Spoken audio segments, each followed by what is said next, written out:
बाबू रे, आप लोग क्या आज पढ़ेंगे? हम लोग मैथ ना, मैथ चैप्टर 6 ज्यामिति है उसमें, ठीक ना। यहाँ से एक आपका जो उदाहरण का क्वेश्चन होता है ना, 5 को उदाहरण लेंगे हम लोग, ठीक है। वो पांचों में से एक को 5 नंबर का लड़ जाएगा क्वेश्चन एग्जाम में आप लोग का। वहां से एक 5 नंबर का थेल्स पर में आ जाता है, चाहे 6.1 आ जाए, चाहे 6.2, 3, 4 कोई भी आ जाए, लेकिन एक आ जाता है उसमें से, वो भी 5 नंबर का आता है, ठीक ना। यहाँ से एक दो ऑब्जेक्टिव भी पूछ लेता है, एकदम आराम से पूछता है, एक दो ऑब्जेक्टिव, एकदम सिंपल होता है।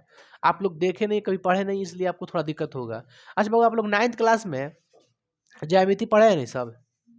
उसमें आप लोग को सर्व क्षमता पढ़ाए जरूर होंगे, side angle, side side side angle angle, ये सब पढ़ाए जरूर होंगे 9th क्लास में आप लोग को, जो 10th क्लास में आ गया है। तो हम लोग चैप्टर 6 चालू करेंगे, जिसमें आप लोग को समझना है, जो पूछेंगे बताइएगा आप लोग बढ़िया से ना, ठीक है ना। इसका नाम क्या है?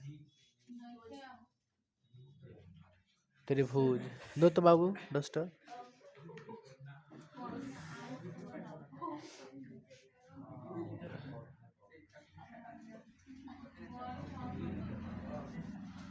त्रिभुज हम लोग देखेंगे है ना, ट्रायंगल।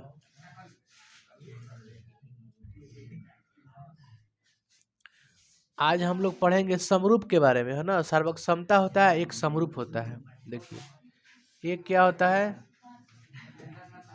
ए लड़का शांत रहो बाबू। एक होता है क्या, समरूप। एक सर्वक्षमता पढ़ना है, एक समरूप पढ़ना है, ठीक ना। क्या पढ़ना है? समरूप।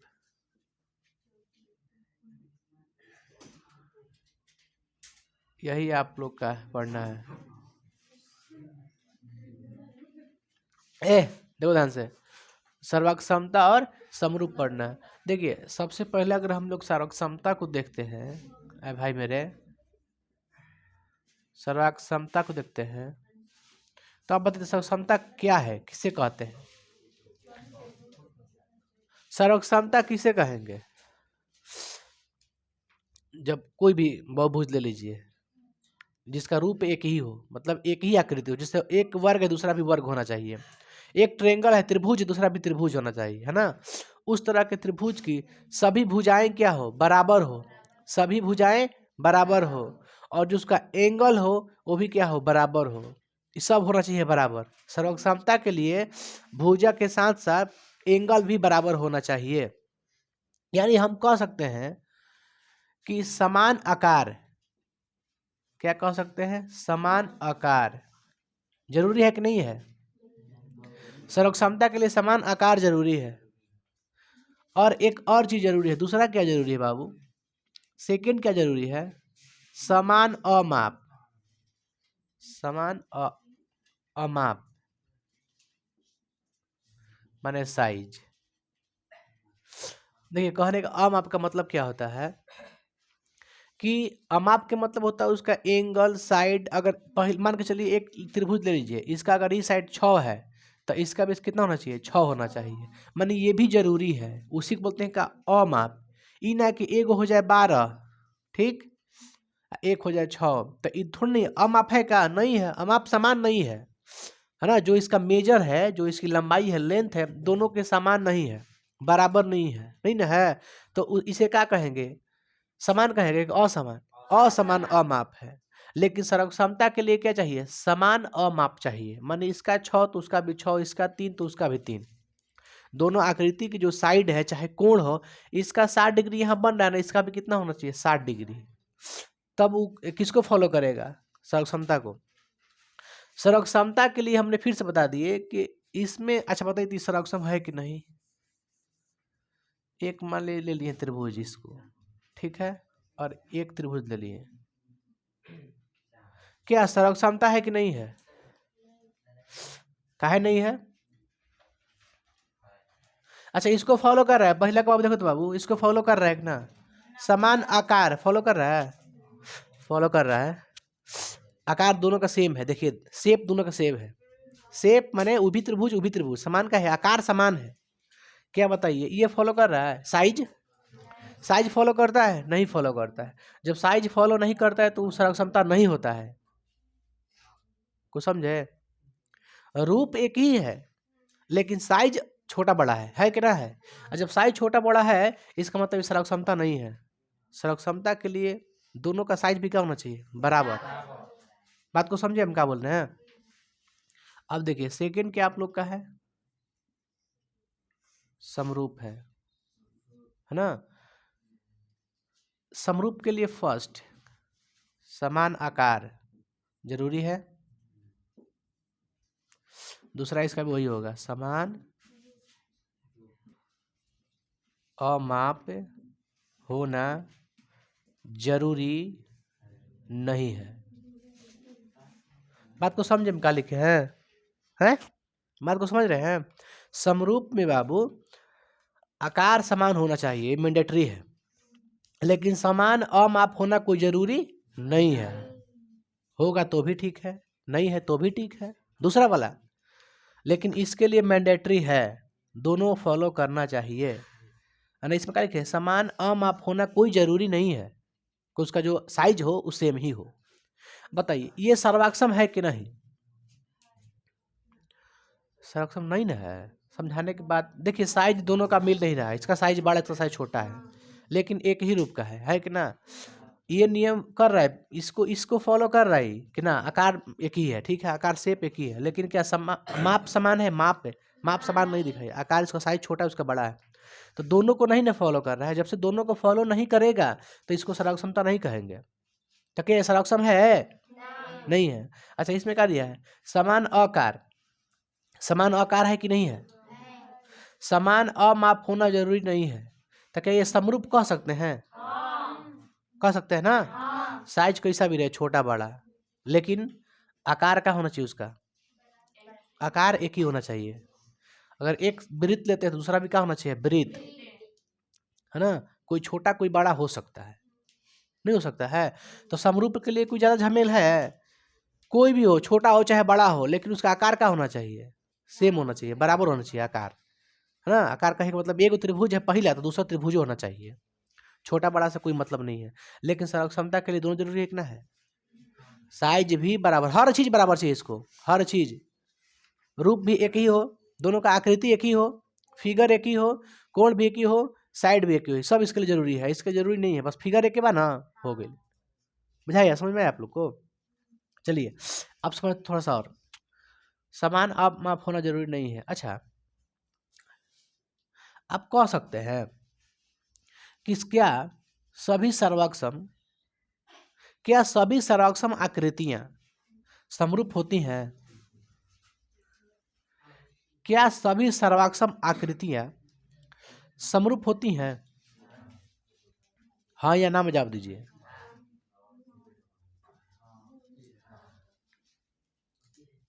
आप लोग दिमाग काम क्या कर रहा है? होती है कि नहीं होती है? होती है। हाँ ठीक है, हाँ होना चाहिए, सही बात है। देखो सर्वाक्षम किसे बोलेंगे? जिसका हर चीज का हो सेम हो। और जब हर चीज सेम है तो समरूप तो कंफर्म है, समरूप कंफर्म है। क्या सभी समरूप सर्वाक्षम हो सकते हैं? एग्जाम्पल है काजे है, ये समरूप है लेकिन सर्वाक्षम नहीं है। तो ये बन रहा है ना एक पॉइंट।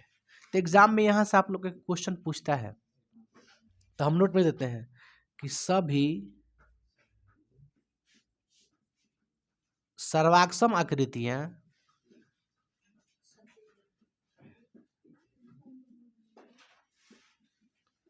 क्या होती है? समरूप होती है।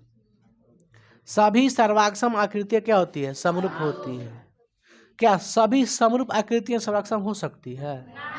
नहीं हो सकती है, नहीं हो सकती है। आप लोग से एग्जाम्पल एक दो देते हैं, बताइएगा। ये वृत्त है और इसके जगह पे एक और वृत्त है, दे दिए। इसका त्रिज्या है 10, इसका त्रिज्या है 5, ठीक। अब हमको बताइए क्या दोनों वृत्त समरूप है?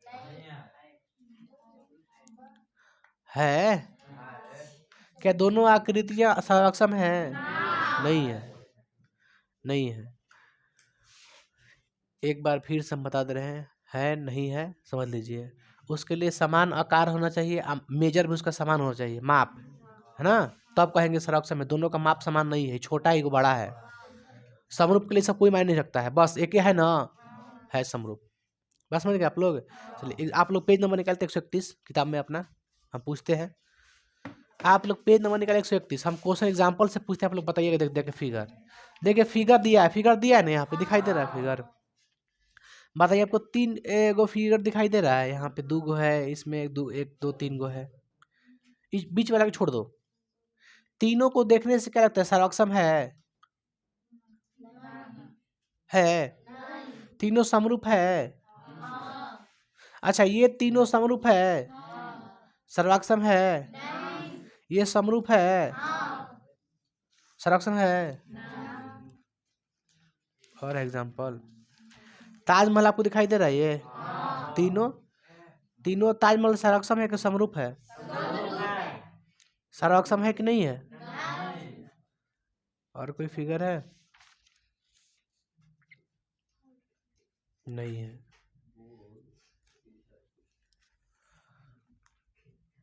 एग्जाम्पल पास समझ रहे हैं मेरी बातों को ना। चलिए अब स्पेशल लिख देते हैं।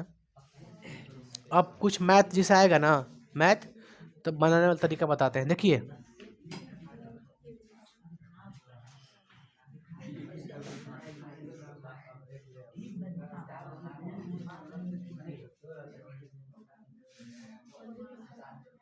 ए बाबू सुनिए ना, रे लड़का काली बात कर रहा है।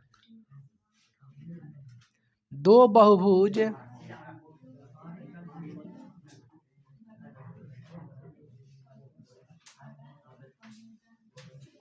सुनिएगा, आप लोग उतारिएगा। ए का काली बातचीत कर रहा है तू लोग। देखो नियम, नियम समझिए, नियम पढ़े तो आप लोग बुझाने लगेगा। दो बहुभुज समरूप होते हैं, दो बहुभुज समरूप होते हैं, काली बात करते हैं बाबू। दो बहुभुज समरूप होते हैं, पहला जब उसके संगत कोण बराबर हो। देखिए लिख देते हैं फिर से। दो बहुभुज मतलब एक से अधिक भुजा वाले, त्रिभुज ले लीजिए, है ना, कोई भी ले लीजिए, त्रिभुज ले लीजिए चाहे चतुर्भुज ले लीजिए, है ना, चाहे अब लिख सकते हैं दो त्रिभुज समरूप होते हैं। हालांकि त्रिभुज पढ़ रहे हैं हम लोग, चैप्टर त्रिभुजे पढ़ रहे हैं, अब पूरा पर त्रिभुज आएगा, देखिएगा आप लोग, है ना। तो त्रिभुज को हम बहुभुज नहीं कर सकते हैं, कह सकते हैं भुजा है ना, एक से अधिक है ना, भुजा, बहु मतलब बहुत, भुजा। तो दो बहुभुज समरूप होते हैं यदि, पहला देखिए उनके संगत कोण क्या हो,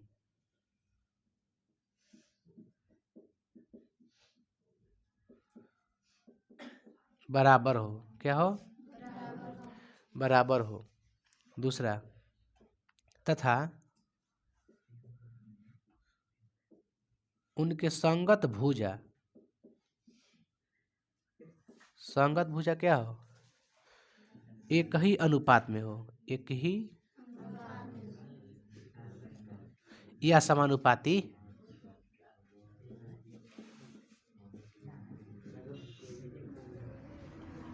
लिख दिया ना। उनके संगत कोण बराबर हो, है ना, और कॉरस्पॉन्डिंग साइड एक ही अनुपात में हो। बताते हैं एग्जांपल देके, दो तो डस्टर देखिएगा ना, ना ना छोड़ दो, देखो समझिएगा। ये त्रिभुज है ना, ये भी त्रिभुज है,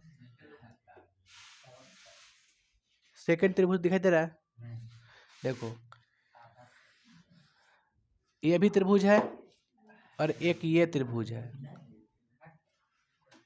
दिखाई दे रहा है। अब इसका नाम दे दीजिए A B C D E F, okay.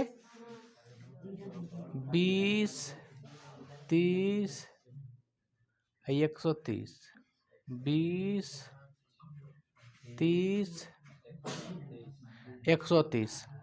कोई दिक्कत है? इसी दे दिए, अपने से लिख दिए।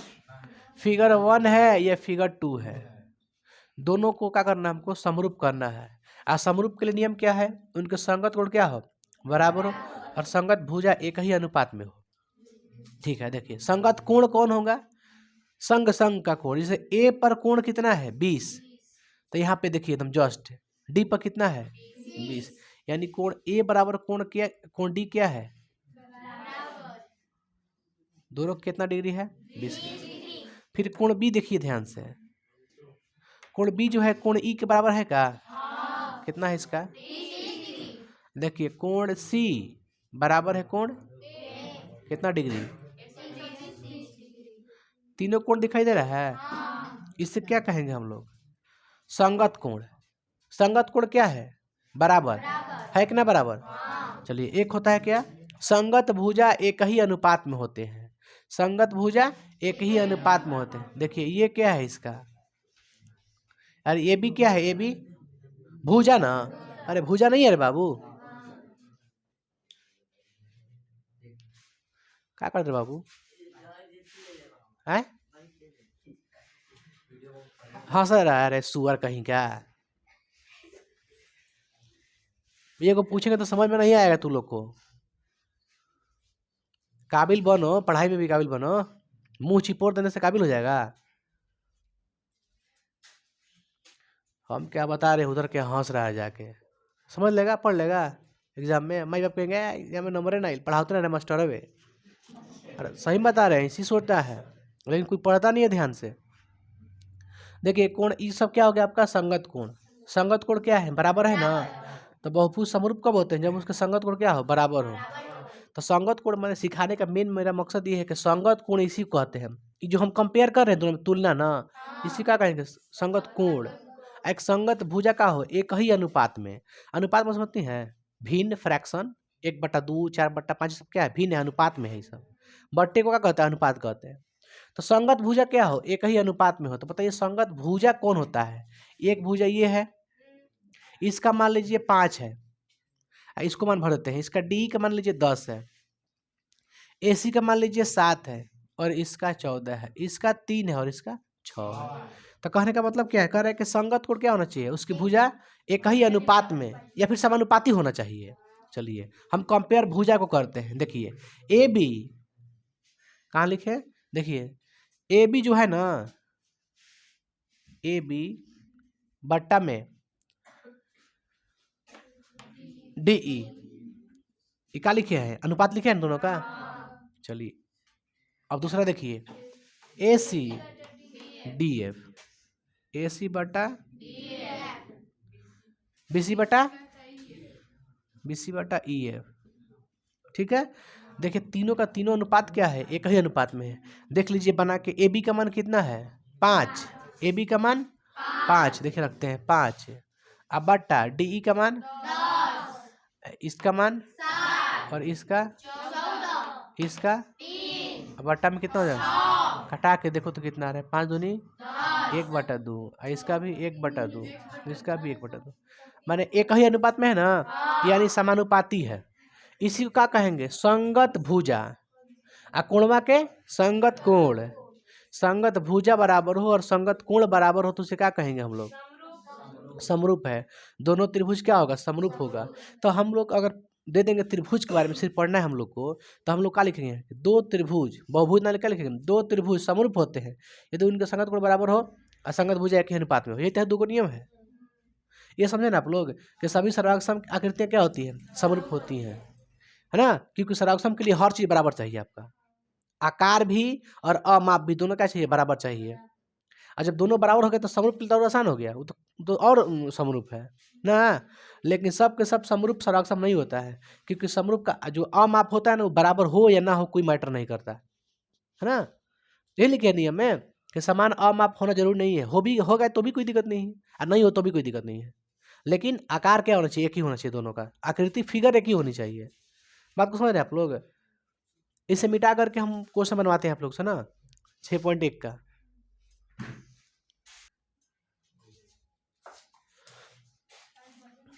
बाबू क्वेश्चन तो लिखेंगे नहीं, ठीक ना। आप लोग सभी लोग बुक निकाल लीजिए, अपना अपना किताब निकाल लो, तो उधर मत तक ना, पेज नंबर निकालो 135, आपका प्रश्नावली 6.1 का है ना।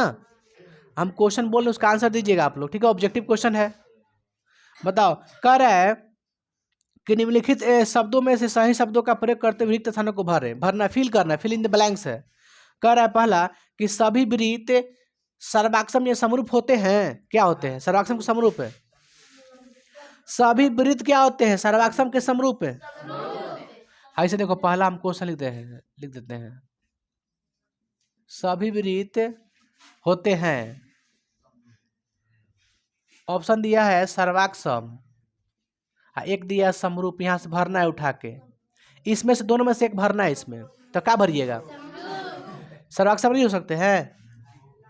नहीं, क्या भर सकते हैं आप? क्या होगा? समरूप। बात समझ रहे हैं ना कि इधर दो को देगा ऑप्शन, इसमें भरना है। तो हम पूछेंगे कि सभी वृत्त होते हैं, तो क्या बताइएगा? हम बोल देंगे ऑप्शन। अगला क्वेश्चन दिया आप लोग का कि सभी वर्ग होते हैं। सभी वर्ग होते हैं, सर्वाक्षम समरूप है। सभी वर्ग क्या होते हैं? सर्वाक्षम समरूप है। सभी वर्ग क्या होते हैं? सर्वाक्षम नहीं हो सकते हैं। देखो, दोनों क्या है? ये देखने से आपको क्या दिखाई दे रहा है? सर्वाक्षम है तीनों, चाहे समरूप है समरूप है, समरूप है। यानी सभी वर्ग क्या होता है? होता है ना।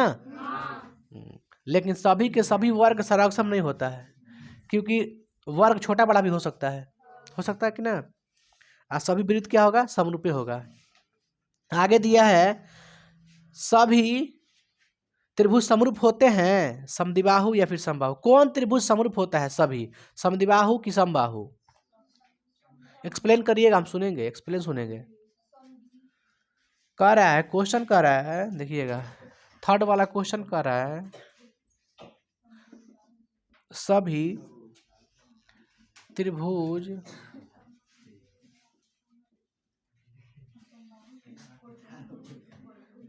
समरूप होता है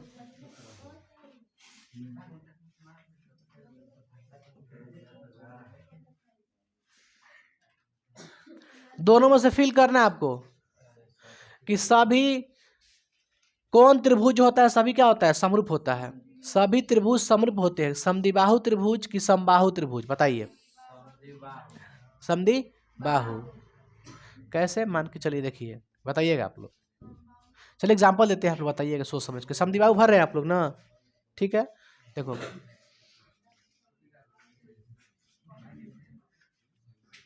ये दोनों भुजा क्या है? समद्विबाहु त्रिभुज किसे कहते हैं? जिसकी दो भुजा बराबर हो, है ना, समद्विबाहु। देखिए दो भुजा बराबर है ना, एक यहाँ पे क्या हो गया? 90 डिग्री कोण। ये कौन त्रिभुज है? समद्विबाहु त्रिभुज, समद्विबाहु समकोण त्रिभुज। लेकिन समद्विबाहु त्रिभुज है, क्या है? समद्विबाहु, क्योंकि दो भुजा बराबर है ना भाई, एंगल कुछ भी रहे, समद्विबाहु त्रिभुज है।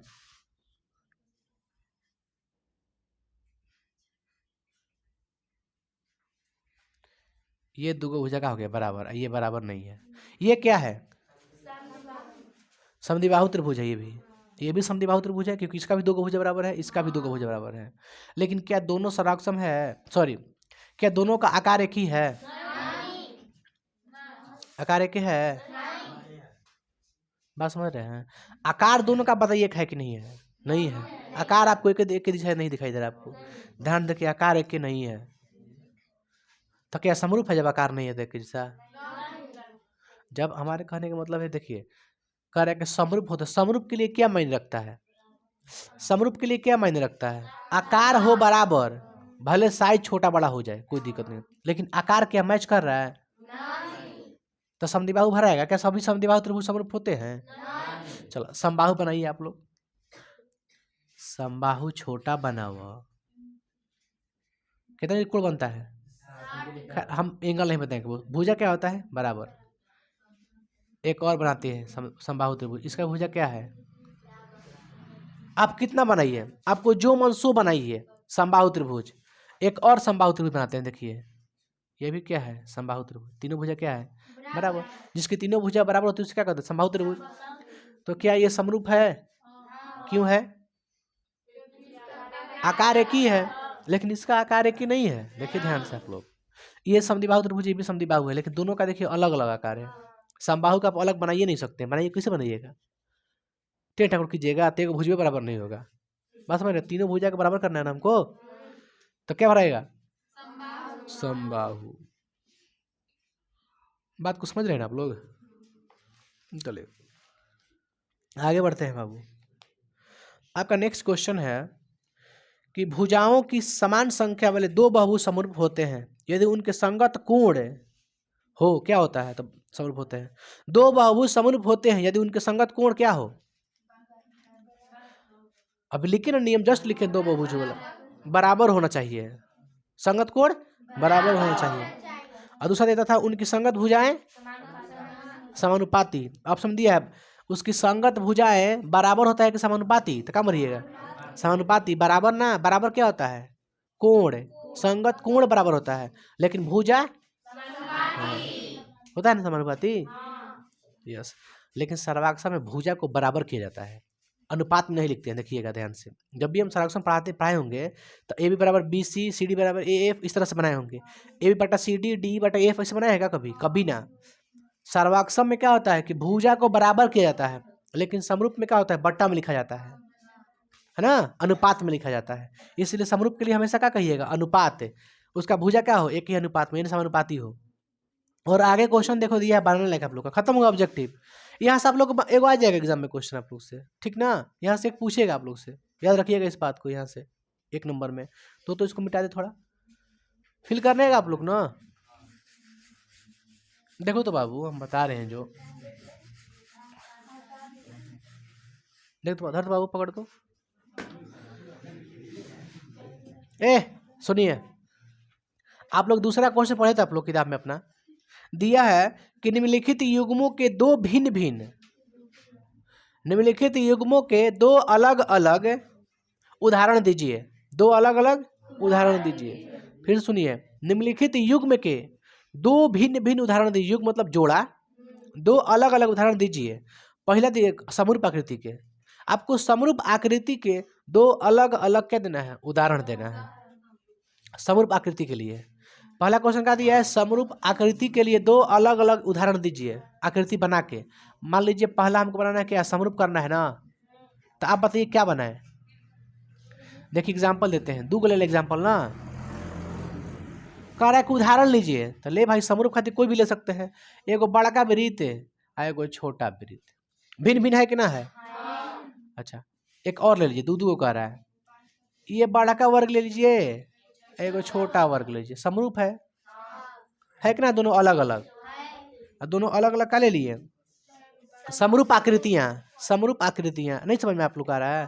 कह रहा है कि दो एग्जाम्पल लीजिए, उदाहरण लीजिए जो का हो समरूप हो, भिन्न भिन्न लीजिएगा। देखिए एक बड़ा एक छोटा कर दिए, एक बड़ा एक छोटा कर दिए, आप कुछ भी ले सकते हैं। फिर कह रहा है एक ऐसा आकृति ले दूगो जो समरूप पे नहीं हो। समरूप नहीं मतलब का ले, बताइए तो आप लोग, जो समरूप नहीं हो। एगो वृत्त एगो वर्ग लेते हैं, एगो त्रिभुज लेते हैं, एगो वर्ग लेते हैं, कुछ भी ले लीजिए, दोनों अलग अलग ले लीजिए। तो ऐसा लीजिए कि समरूप नहीं हो। समरूप नहीं है के लिए वो लगभग तकरीबन एक जैसा लगता है थोड़ा बहुत। सफल हो अल्टर, अल्टर में समझ रही है ना? एक ले लीजिए वृत्त, एक लीजिए वर्ग। ये क्या है? समरूप है? नहीं है। एगो त्रिभुज लेते हैं और एगो लो आयत ले लिए, आयत हो गया कि ना? आप लोग को दूसरा क्वेश्चन नहीं बनाना आएगा? पहला तो आप सब लोग भर दीजिएगा बढ़िया से, दूसरा को बना दीजिए। देखिए तीसरा क्वेश्चन क्या कर रहा है, आप लोग देखते रहिएगा मैथ अपना। कह रहा है फिगर दिखाई दे रहा है आप लोग को, छोटा एक बड़ा, बताइए कि निम्नलिखित चतुर्भुज समरूप है या नहीं। बताना है कि जो चतुर्भुज आपको दिखाई दे रहा है ये समरूप है कि नहीं है। इसका वैल्यूएशन भी दिया है। तो बाबू डस्टर ये समझ में आ रहा है ना आप लोग को? मिटा देना।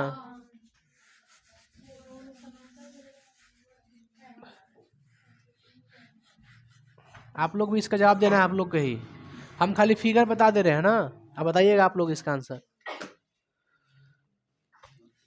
देखो एक समांतर टाइप का दिया है,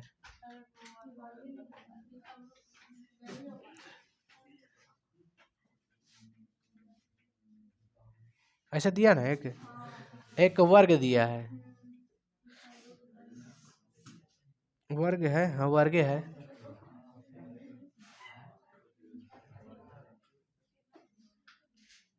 इसका मान बोल तो बाबू का दिया है 1.5 सेंटीमीटर दिया है। इसका 3 सेंटीमीटर में दिया है, याद रखिएगा। बताना है कि चतुर्भुज क्या है, समरूप है कि नहीं।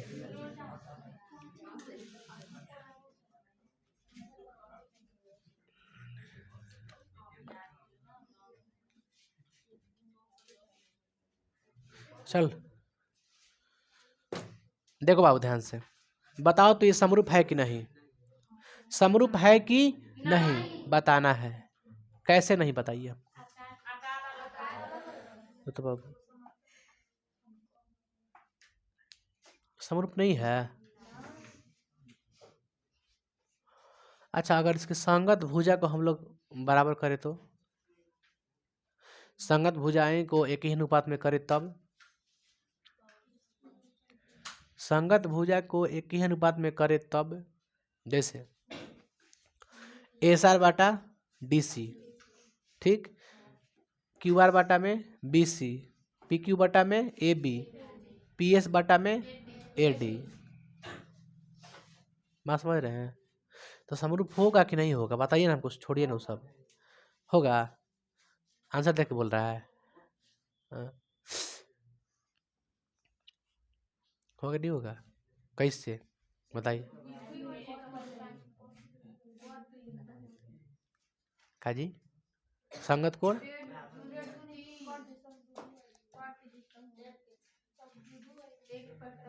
2 गो नियम लिखवाए ना, एक लिखवाए का कोण बराबर, संगत भुजा बराबर।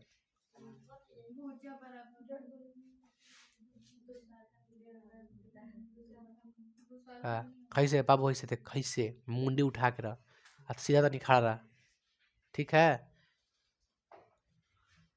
बुलाता रहता है पीछे से, ऐसे ऐसा काम करता नहीं, लोग देखिएगा तो समझ आइएगा ही कमीना कहीं का पीछे वाला सब। अब देखो ठीक है सुनिए, ये समरूप आकृतियां है कि नहीं है, नहीं है। क्यों नहीं है आप लोग समझ रहे हैं ना, आकार क्या है, अलग अलग है, लेकिन एक चीज फॉलो कर रहा है क्या, हाँ समानुपाती है, लेकिन संगत कोण बराबर नहीं है। आप इस बात को समझ रहे हैं ना। इसका देखिए इसमें क्या है, एंगल कितना डिग्री का बन रहा है, 90 डिग्री का बन रहा है मेरे भाई, बन रहा है क्या ना 90 डिग्री के। इसमें कोण कोई भी 90 डिग्री का नहीं बन रहा है, बन रहा है। अब फिगर भी देखने से क्या लगता है आपको, ये है सम चतुर्भुज, क्या है सम चतुर्भुज, लेकिन ये क्या है वर्ग है, दोनों अलग अलग है। तो आप अलग अलग को कैसे कह सकते हैं कि ना समरूप है।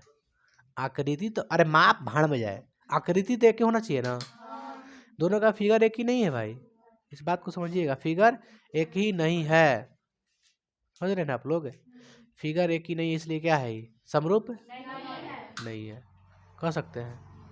आप लोग आंसर देखिए क्या दिया, देखो तो एक बार उत्तर में देख लीजिए, बुक में दिया हुआ ना आंसर, क्योंकि देखिए दोनों का नियम फॉलो करना चाहिए कि नहीं करना चाहिए, आप लोग भी देखेंगे। कौन क्वेश्चन है, क्वेश्चन नंबर 3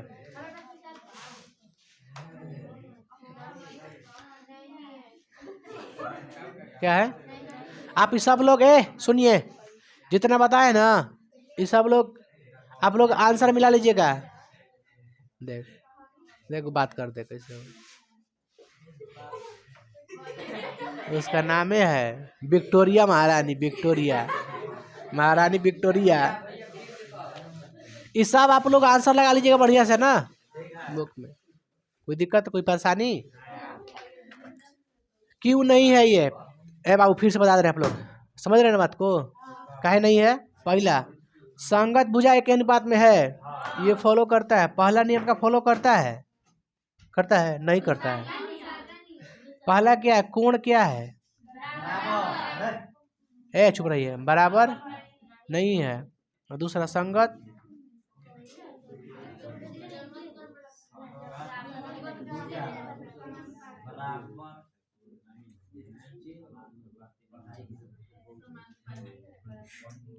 तो ये फॉलो नहीं ना कर रहा है तो इसे समरूप नहीं है।